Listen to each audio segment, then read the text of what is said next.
हाथ भी उठा दिया और मेरे खिलाफ़ पुलिस कंप्लेंट भी करवा दी। और मेम साहब उसने अपने प्यार में ऐसा कर रखा था, मेरे सारे अकाउंट खाली कर दिए और मेरी जितनी भी प्रॉपर्टी थी ना, सब उसने अपने नाम करवा ली। और जिस सीट पे मैं बैठता था ना उस कंपनी में मैनेजर पे, आज वो बैठी है और मेम साहब मैं रोड पे आ गया बिल्कुल। ये तो आपके साथ बहुत बुरा हुआ, लेकिन गलती तो आपकी भी थी ना, जो आपने सिर्फ अपने बारे में सोचा और अपनी बीवी और अपनी छोटी सी बच्ची को अकेले छोड़ गए। हाँ मेम साहब, आप बिल्कुल ठीक कह रहे हो, मेरी गलती है और मैं ना उस गलती की सज़ा भुगत रहा हूँ। और इसीलिए ना मेरी अब कमाने की इच्छा ख़त्म हो गई।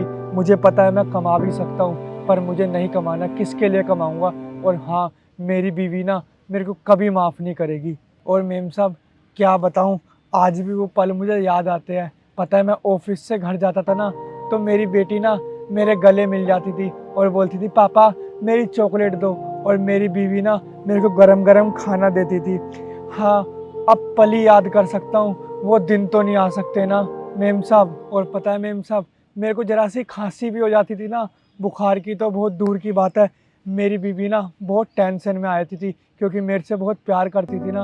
और मेम साहब पता है, उस लड़की के आगे ना मेरे को बुखार हो गया, मैं 3 दिन तक बुखार में पड़ा रहा, पर उस लड़की ने मेरे को पूछा नहीं, बल्कि मेरे से ना पैसे ले जाती थी और मेरे को एक भी बार दवाई नहीं ला के दी उसने। मेरी बीवी बहुत अच्छी थी। और मेम साहब कोसता हूँ मैं अपने आप को कि मैंने इतनी बड़ी गलती कर कैसे ली। और मेम साहब पता है, जिस दिन मेरे को मेरी बीवी मिल गई ना, मैं उसके आगे ना सारी सच्चाई बता दूंगा कि अदिति मुझे माफ़ कर दे, मेरे से गलती हो गई थी।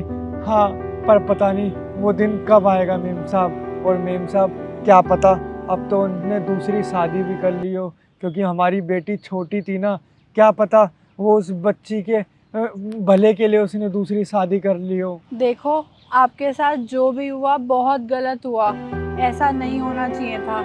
लेकिन हाँ, आपकी भी गलती थी इसमें कहीं ना कहीं। और आप मुझे एक बात बताओ, अगर उस लड़की ने आपको छोड़ ही दिया था और आपके साथ इतना गलत किया था, तो आप एक भी बार अपनी बीवी और बच्ची के पास क्यों नहीं गए?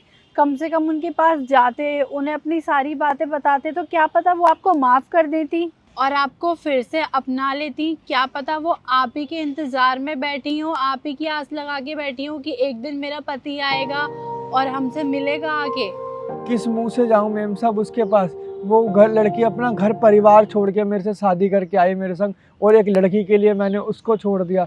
और हाँ, मेरी बीवी ना मेरे को बोलती थी